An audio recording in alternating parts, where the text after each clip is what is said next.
The CBS Radio Mystery Theater presents...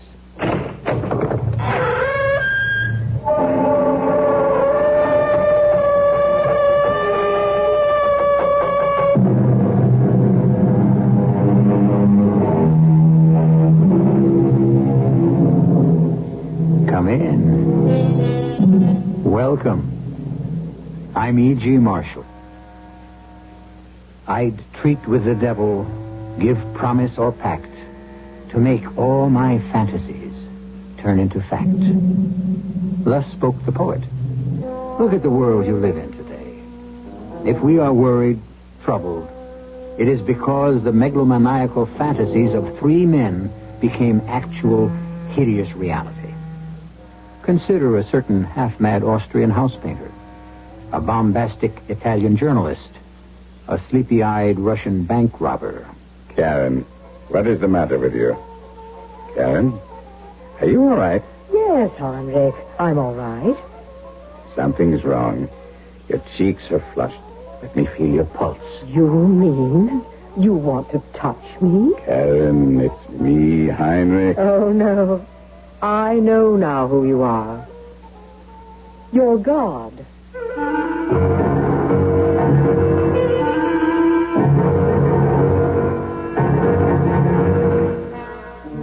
Our mystery drama, Goodbye, Karl, Erich, was written especially for the Mystery Theater by Sam Dan and stars Kevin McCarthy.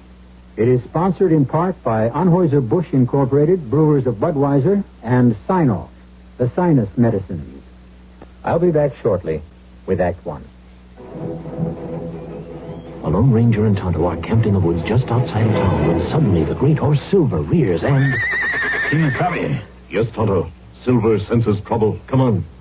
Quickly, the masked rider of the plains and his faithful Indian companion head into the thick underbrush. Smell smoke, Kimasabi. Over there, Tonto. Hurry. Suddenly, they come upon a clearing, and there, just inches from the hanging branches of a giant tree, a smoldering campfire. Quick, Tonto. Grab that empty bucket. As Tonto hurries to a nearby stream, the Lone Ranger stirs the fire until the embers cool. Then Tonto returns and drowns the fire twice.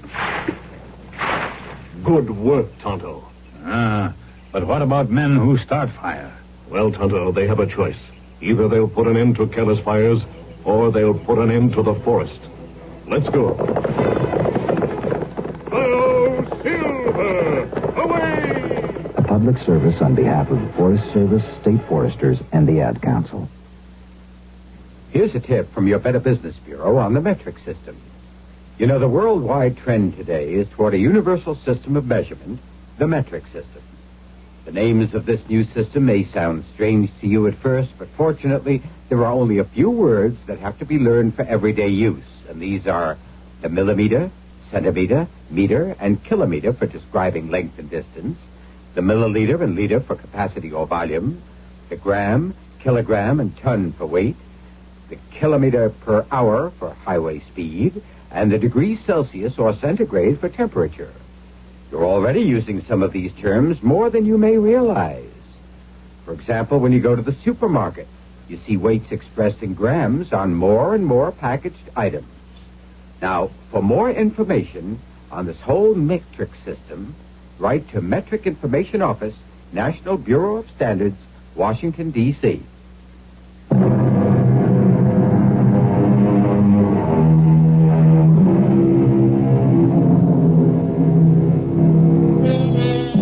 When we wish to learn about history, we turn to the writings of historians. 500, 1,000 years from now, how will people look back at the arch villains of our times? Who knows? We're about to meet a historian, a diary keeper named Heinrich Stammler. When he first started his diary many years ago in the city of Hamburg, Heinrich Stammler, doctor of medicine, was very thin, very blonde, very German, and still rather young.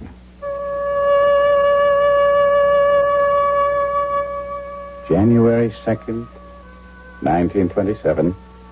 Grandfather presented me with this beautiful leather-bound book and directed me to fill its empty pages with the day-by-day story of my life. My promise to keep a journal would not have survived had it not been for Frau Muller. And who is Frau Muller, you ask?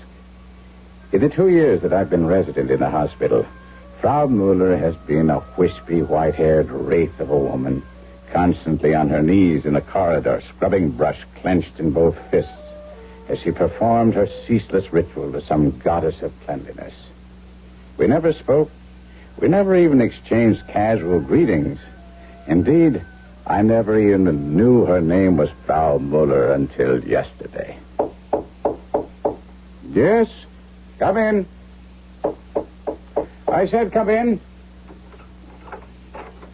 Yes? Oh, you're the cleaning woman. Yes. Hmm? Is it that time of day already? Yes, it is. All right. I'm through here. You can tidy up. Herr Doctor. Yes.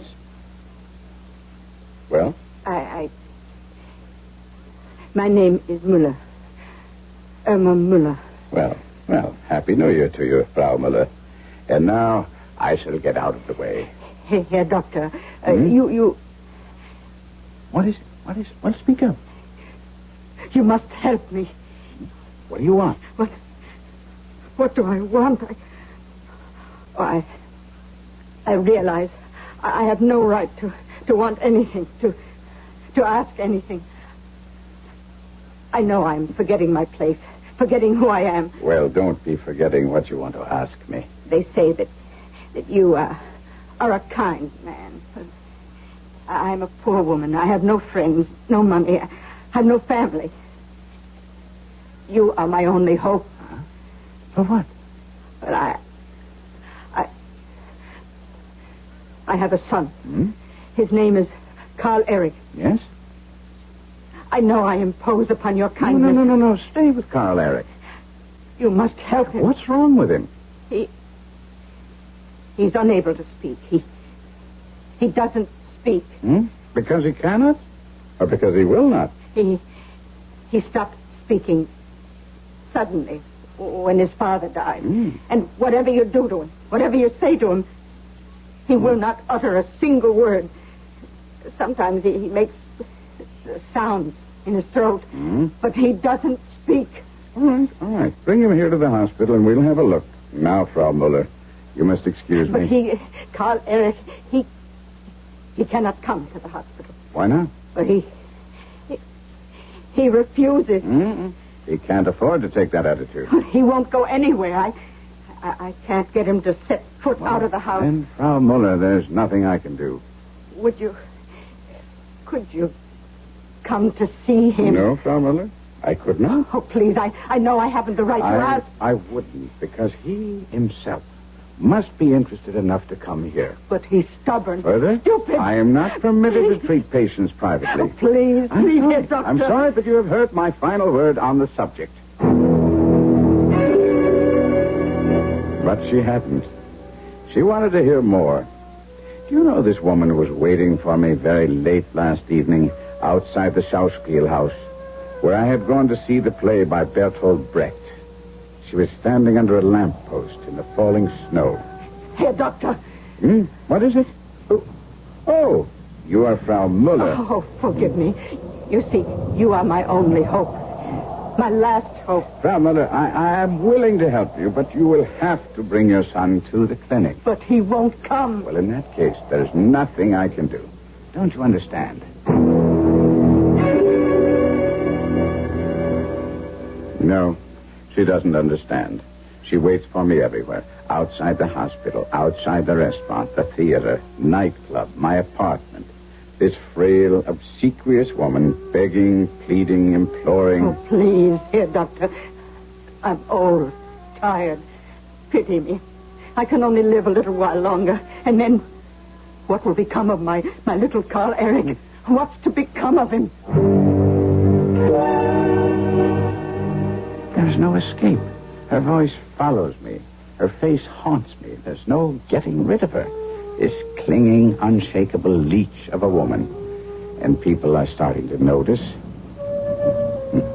You've been keeping something from me, Shopsy.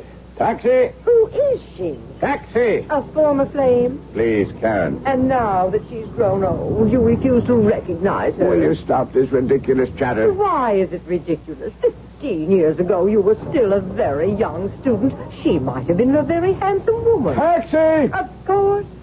She was your very first mistress. Now, Karen, I've had enough of this. Oh, isn't there still a tender spot? There's a cab. Taxi! For the old sweetheart who initiated you into the beautiful mysteries of love. Here we are. Oh, give her something for old time's sake. You don't know what this is all about. Well, if you won't give her something, I will. Here, Mother, a 5-mark note. Now, look here, Frau Muller. Enough is enough. If you don't stop following me, I'll report it to the director of the hospital.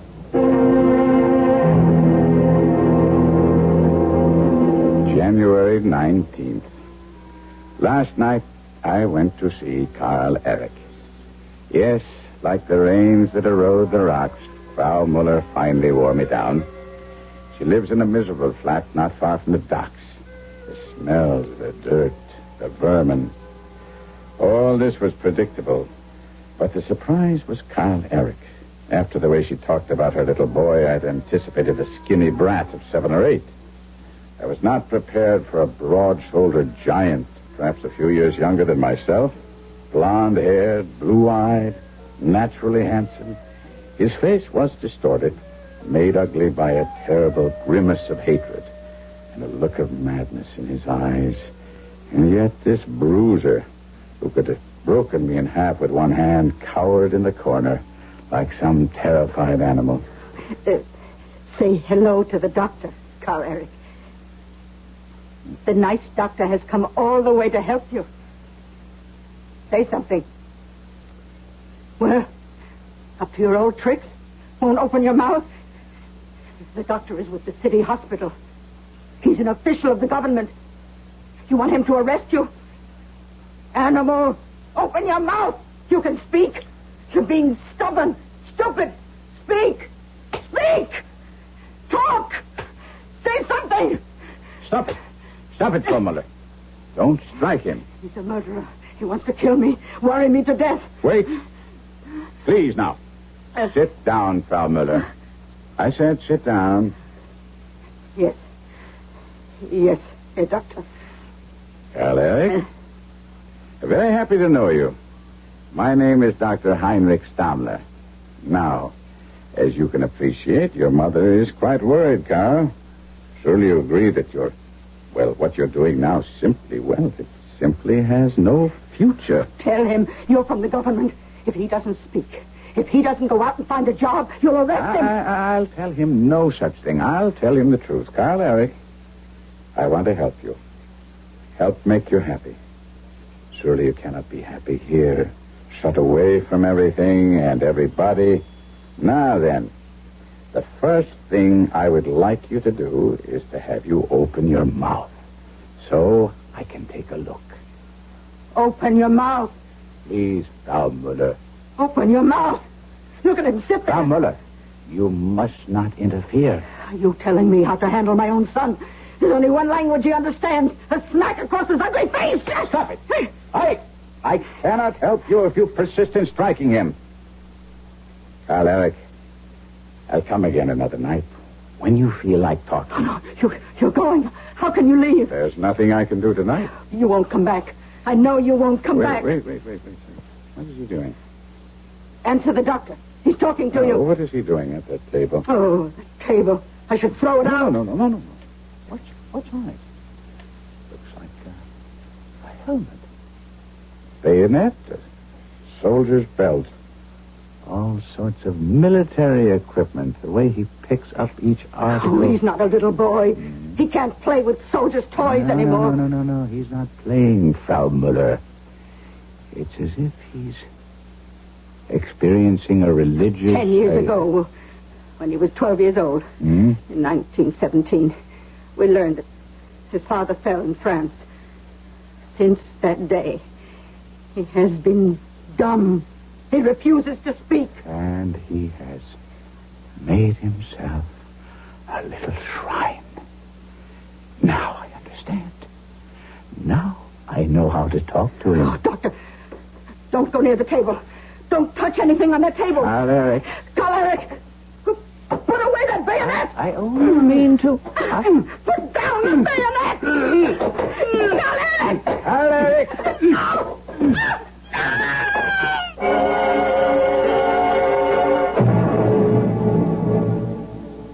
Well, the therapy of Dr. Heinrich Stammler may be rather short-lived.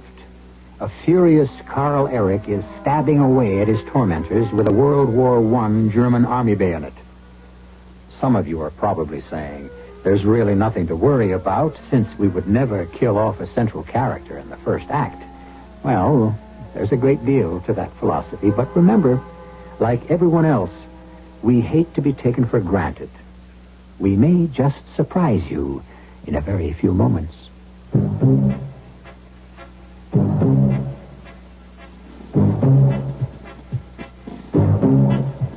When you say bud, you've said a lot of things nobody else can say. When you say bud, you've gone as far as you can go to get the very best. When you say bud, you've said the word that means you like to do it all. When you say bud, you say you care enough to only want the king of beers. There is no other one. There's only something left. Because the king of beers is leading all the rest. When you say Budweiser, you've said it all. Anheuser-Busch, St. Louis. Hello, I'm Helen Hayes. There's something very important happening in this country. High school students from 60 nations are living here for a year in the United States. They're learning about us, about our families, our schools, our communities. And we're learning from them. It happens through American Field Service, AFS, and the thousands of people who give their time to help others. Volunteers help find families to host students. They arrange activities in the community and help raise scholarship funds. AFS is an exciting and rewarding activity that deserves a place in your town or your city. To find out how you can help bring an international experience to your school and community, write AFS 313 East 43rd Street, New York, New York. That's AFS 313 East 43rd Street, New York, New York.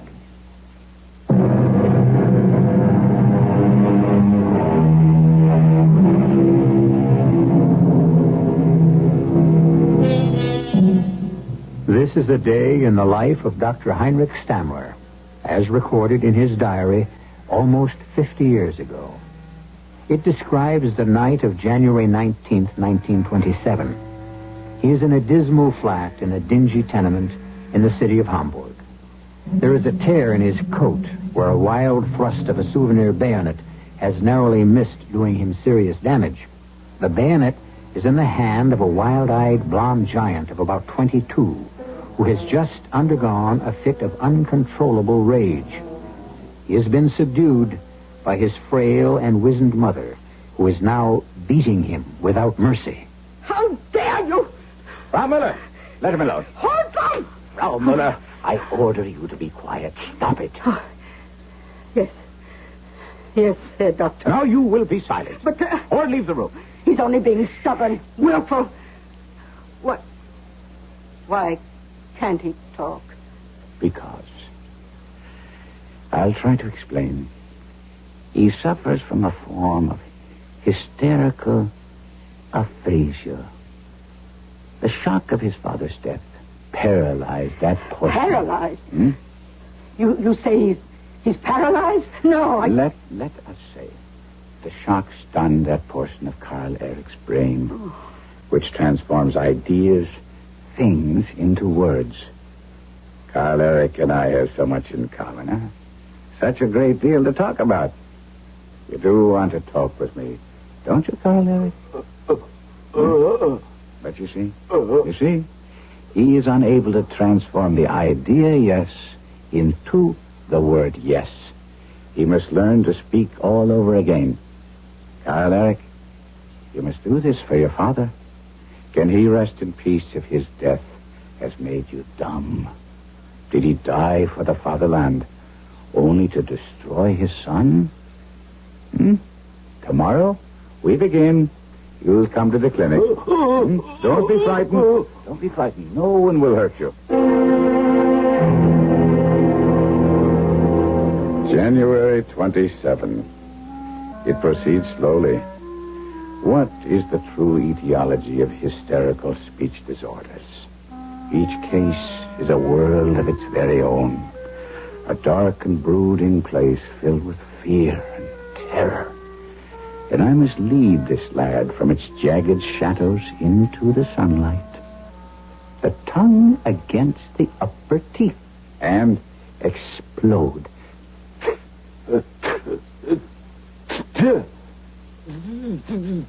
Now? All of them? Stay.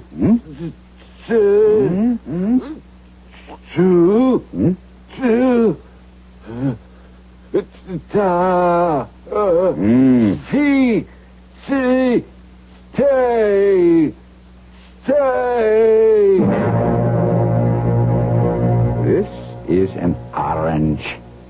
Try to say it. It has a color, a shape, a flavor. Look. Feel. Taste. Huh?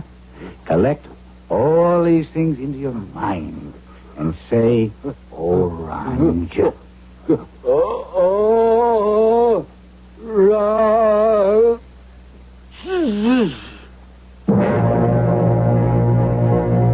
This is now, watch. You turn the cup upside down. The outline of the cup is like the shape of the top of your head. The key is the word head. Now, the word cap sounds like the word cup. And a cap fits on your head. And a captain. Captain? Where do you find a captain? At the head of what? Soldier. Captain. Captain. A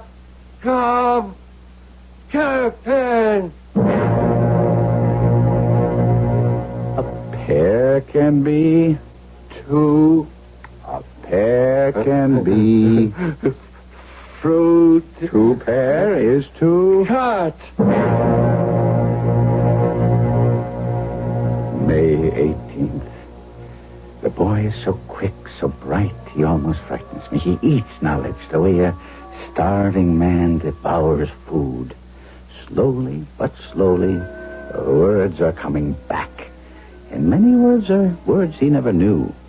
Karen said something about it. I took Karl Erich out to dinner with us. Later on, Karen asked me, How does it feel to be God? Why ask me? Because you have just created a living creature in your own image. I have. Karl Erich. Oh, he studies you so closely. He talks almost the way you do. No, it's all in your imagination. The boy is being grateful. No one was ever really kind to him before. He's showing gratitude to a big brother. This isn't gratitude to his brother. This is worship to his God. Promise me something, Heinrich. Anything. I'm serious. You must never fail him in any way. You are his God. Then I must fail him in the end. All gods have feet of clay. If he finds your feet are of clay, it will destroy him. June 11th. Today I told him he would have to take his first test. And the look that I thought had vanished forever, suddenly reappeared. The look of a terrified animal. No. I'm afraid. You must do this. I can't. You must go out into the world finally. No, I know. I know what'll happen. I know. I'll be standing in line. I'll be waiting for my turn. Fraulein Baker will say next, and me, I'll be next. I'll just stand there, and she'll say, well, speak up. What'll it be? And I'll just stand there. A lump. A stone. No, you won't. I will. I will. I'll forget the word for bread. You'll remember. I won't. It's happened before. I can't go out there. I would like for us to have a loaf of bread for our dinner. No. Do me a favor. I can't. Please go around the corner to the bake shop. No. If you forget the word for bread. See, even you're saying I'll forget it. If you forget, just stand there and think. They'll laugh at me. If anyone laughs, turn to them, look at them, say to them slowly, distinctly, calmly, why are you laughing? What's so funny about a human being in distress? Now go. Please, Dr. Heinrich. Please. His please was a cry that almost broke my heart, but the time comes when the cord must be cut. I followed him downstairs, up the street, around the corner. I saw him enter the bake shop. His face had a look of agony, of a man being led to the scaffold. I stood just outside the door. I peered into the shop.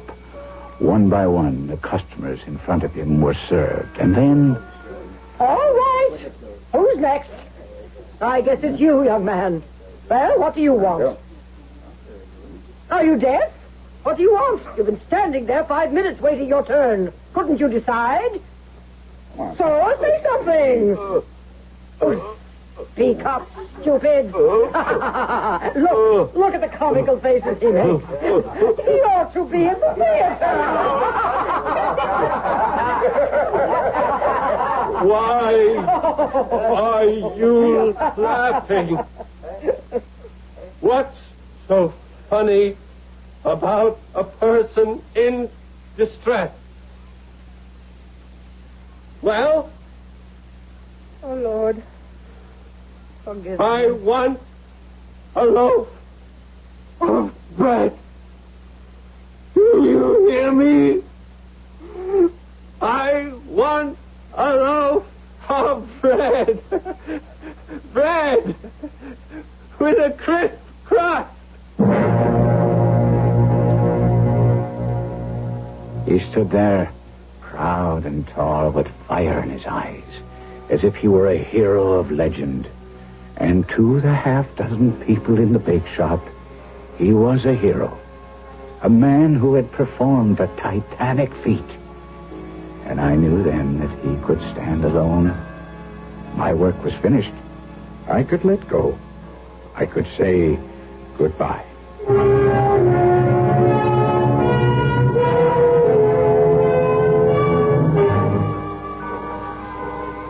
Goodbye, Karl, Erich. Dr. Heinrich, what can I say to you? I only did my duty as a doctor. No. Did you say goodbye to your mother? Oh, yes. Mm-hmm. She made a scene. Munich is so far away. But it is time for me to leave. I know the job doesn't pay much, but it's a start. I work hard, I promise. And meet a nice girl. What's this? You're blushing. I've already met her. You've been holding out on me. Who is she? You laugh at me. I'll only laugh at you if you deserve it. What's her name? Lisa Reinmuth. Lisa? Are you... Am I what? Crazy? No, do you mean Lisa Reinmuth, the film star? Ah, I see. What do you see? A foolish clod? No. That's why she's there. On the screen, so idealistic young men can fall in love with her. I know it's hopeless. Hopeless? Is anything hopeless for a true German? Look at what you've done already. Look at what you've won. Why not Lisa Reinmuth? Yes. Set your sights high. Yes, you make me feel that anything is attainable. You did from the very beginning. Work hard. You got the stuff. If I have, it's thanks to you. No. Now stop that. I admit that I've given you a splendid gift. The magnificent gift of language. But you are the one who must use it. Promise me. Promise me. You will use it wisely and well. I promise. Dr. Heinrich. Goodbye, Karl Erich. Goodbye.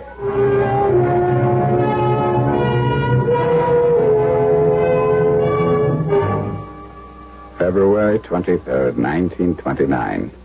Karl Erich's regular weekly letter arrived again this morning. I think my boy is feeling his oats. Dear Dr. Heinrich, I lost my job, but I have found my future. We were sitting around at the loading dock during lunch hour, and the talk turned to what talk often does, women. And the foreman, a man I really don't like, was sounding off about a certain person. You take these movie actresses. How do you think they get their jobs in this corrupt society? It's not how good they look on the screen. It's how good they perform with the producer. Would you say all actresses are like that? I would say they have to be. Even Lisa Reinmuth? Huh? Lisa Reinmuth is the mistress of... Shut up! Why, you punk! Hey,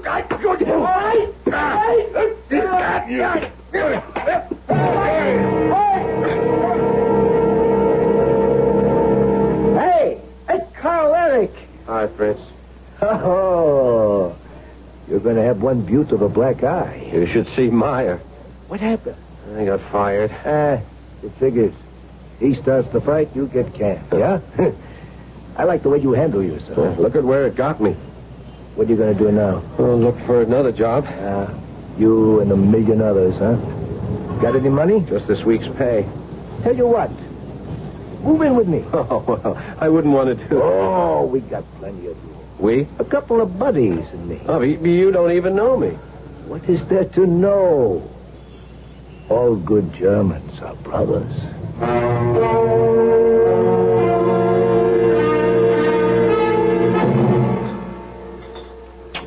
Here, have some more sweets. Oh, I feel guilty. Oh, look. One day I'll be out of work, yeah?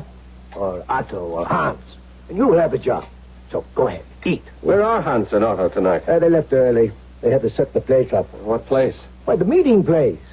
I don't have to be there till later, but I better hurry. Well, what kind of meeting is it? Say, why don't you come along? I mean, in the ordinary way, you couldn't hope to get in. We're really going to have a mob.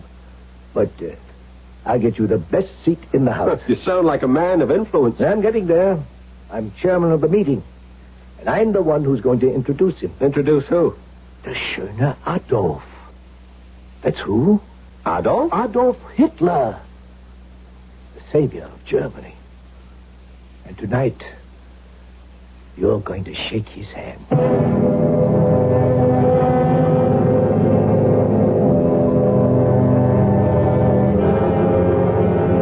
Let's see. That was part of a letter written by Karl Erich Müller to Dr. Heinrich Stammler from Munich in the year 1929. 1929. Things were touch and go that year. The world hung in a precarious balance, waiting to be tipped one way or another. And some of the people who helped to tip it, finally, will be heard from when I return in just a few moments with Act 3. I want that sinus medicine. Headache tablet? No, the sinus medicine that relieves headache and congestion, internal sinus pressure, and postnasal drip. You mean sign-off? Exactly. Compare sign-off tablets with anything you've ever taken for sinus. No sinus tablet you can buy relieves more symptoms. Sign-off gives you a full dose of pure aspirin plus a powerful sinus strainer. Sign-off works fast to help sinus pain while you drain. Sineoff. Sign-off, the sinus medicines in the bright red box. Take when needed, only as directed. Frank L. Garfio, Executive Director of CARE, calls for help for African drought victims. Millions of men, women, and children are still barely clinging to life in the drought-stricken countries of Africa. With your help, CARE is speeding millions of pounds of nutritious food, medicine, and other essential supplies. This vital aid, extended now, can make the difference between life and death for desperate people. Your contribution to CARE will save their lives. Please send your dollars to CARE, African Drought Famine Fund, Department 2, New York 10016. O great Spirit, whose voice in the winds I hear, and whose breath give life to all the world, hear me. The voice is Iron Eyes Cody of the Cherokee Nation. The words are a prayer first spoken 400 years ago by his people, a people who love the land. Make me walk in beauty. Make my heart respect all you have made. Make me wise, that I may know all you have taught my people, the lessons you have hidden in every rock. In some Americans today, that spirit is reborn. Throughout the land, areas of thoughtless litter and pollution are being restored to their natural beauty. And yet we still have so far to go. So everyone must get involved. To contact the Keep America Beautiful team nearest you, write Keep America Beautiful, 99 Park Avenue, New York, New York. People start pollution. People can stop it. A public service message of this station and the Advertising Council.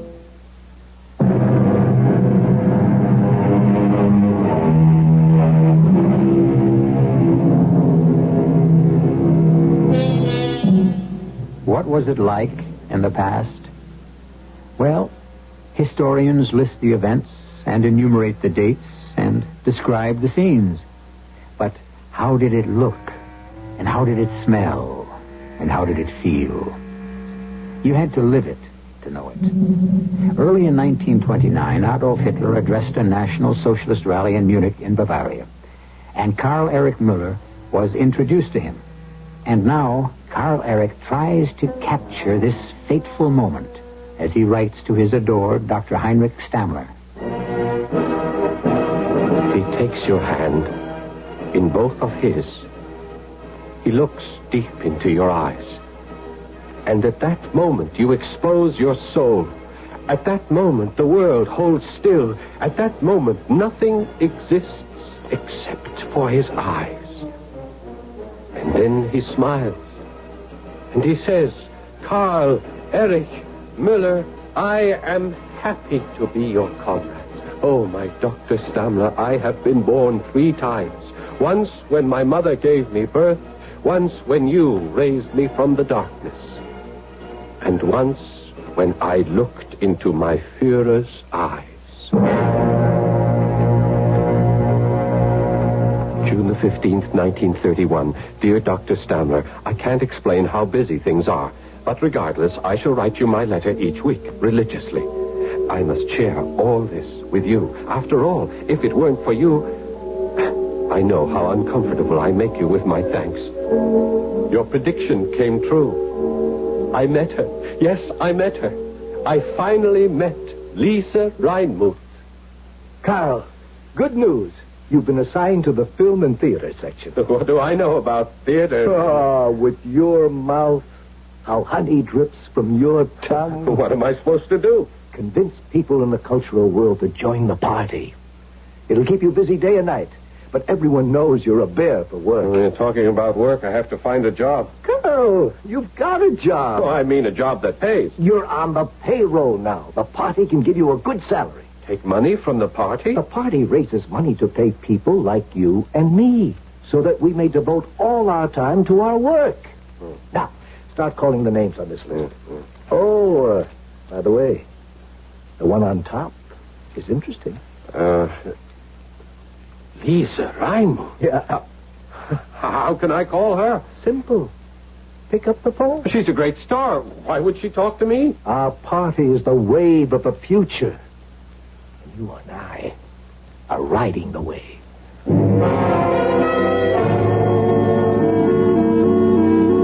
Oh, but I'm a completely unpolitical person. Life is politics, Fraulein Reinmuth.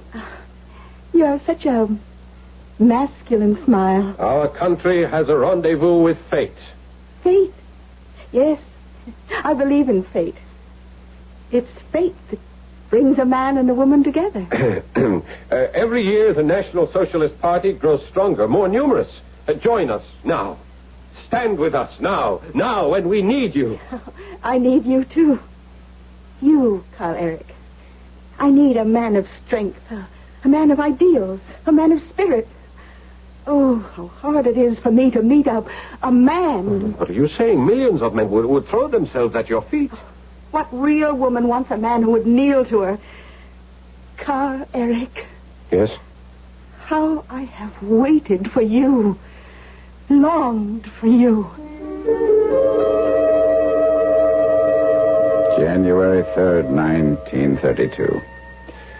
Sometimes I wonder if I even bother to keep this diary. Oh, well. I suppose it's become a habit.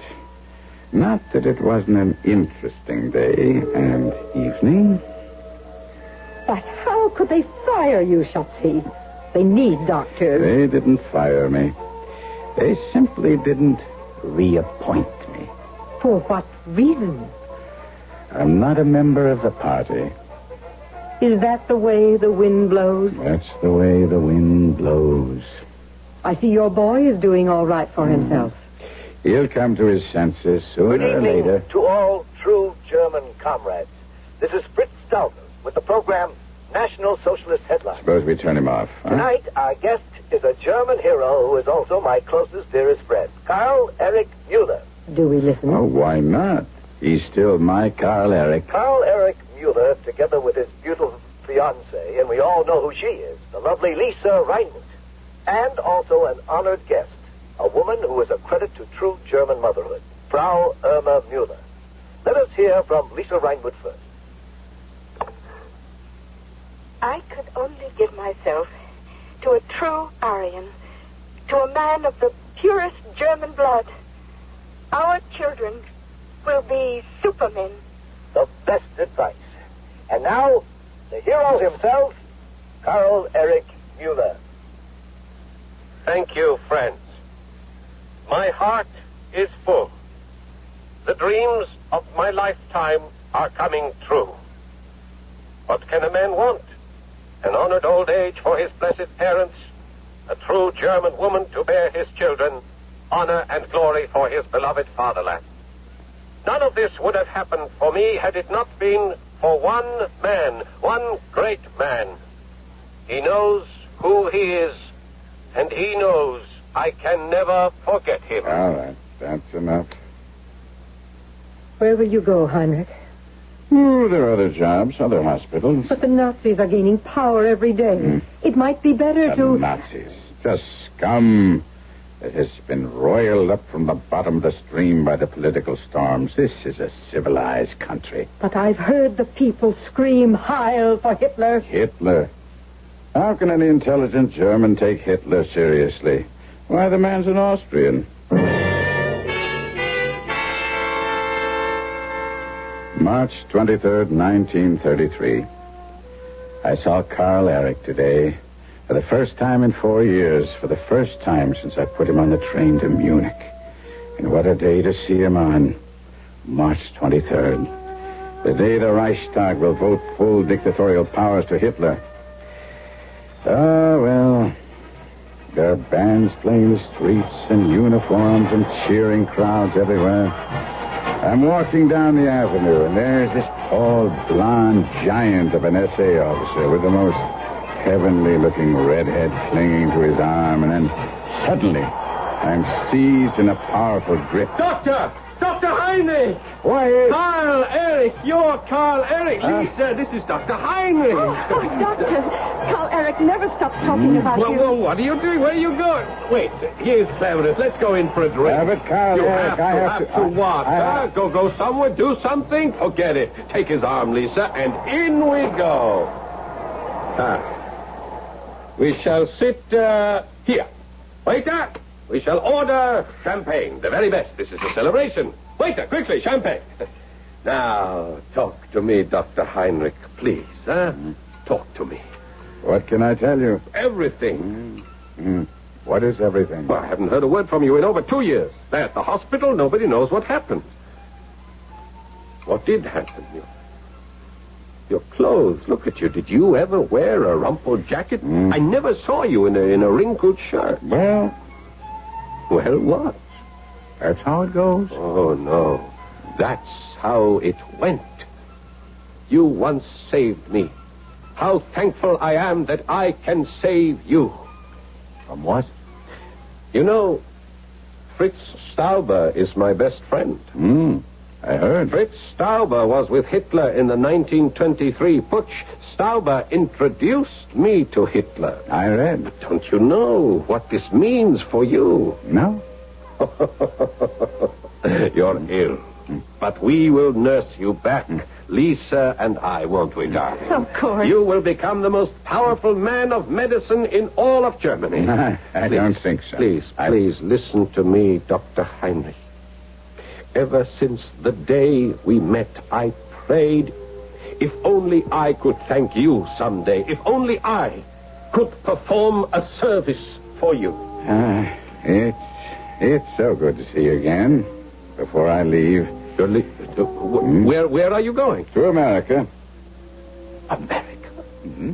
Decadent America? How can you leave Germany now? No, never. Why? Because I committed a crime. For a moment you had me scared. A crime.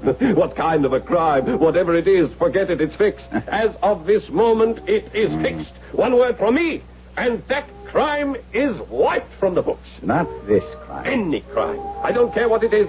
You are talking to me, to Karl Erich Müller.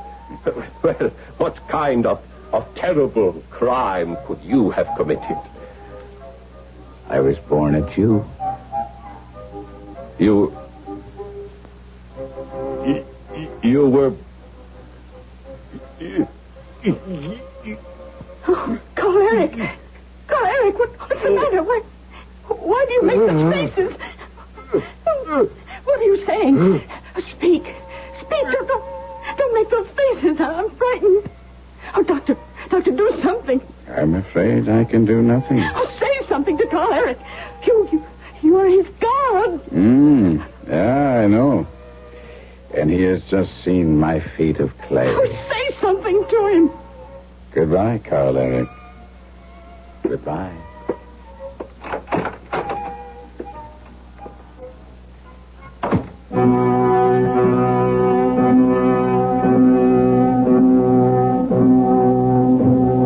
From the diary of Dr. Heinrich Stammler. I left him sitting there, staring into space, that dull and vacant look that would remain forever on his countenance. Goodbye, poor Karl Erich. And that is the last entry. The book is closed.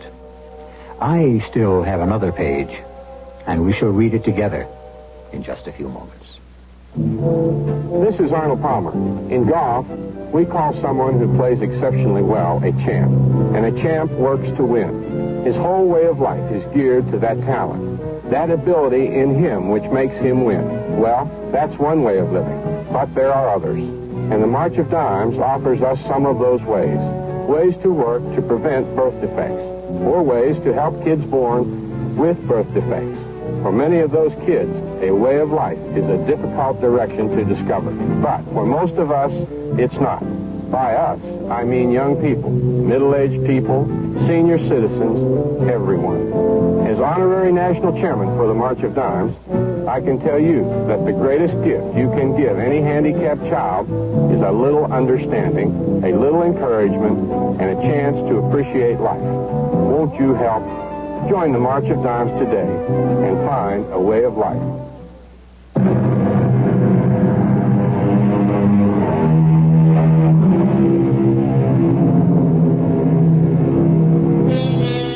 The twilight of the gods, all of the gods of power and conquest, were finally blasted from their feet of clay a decade after our story ended.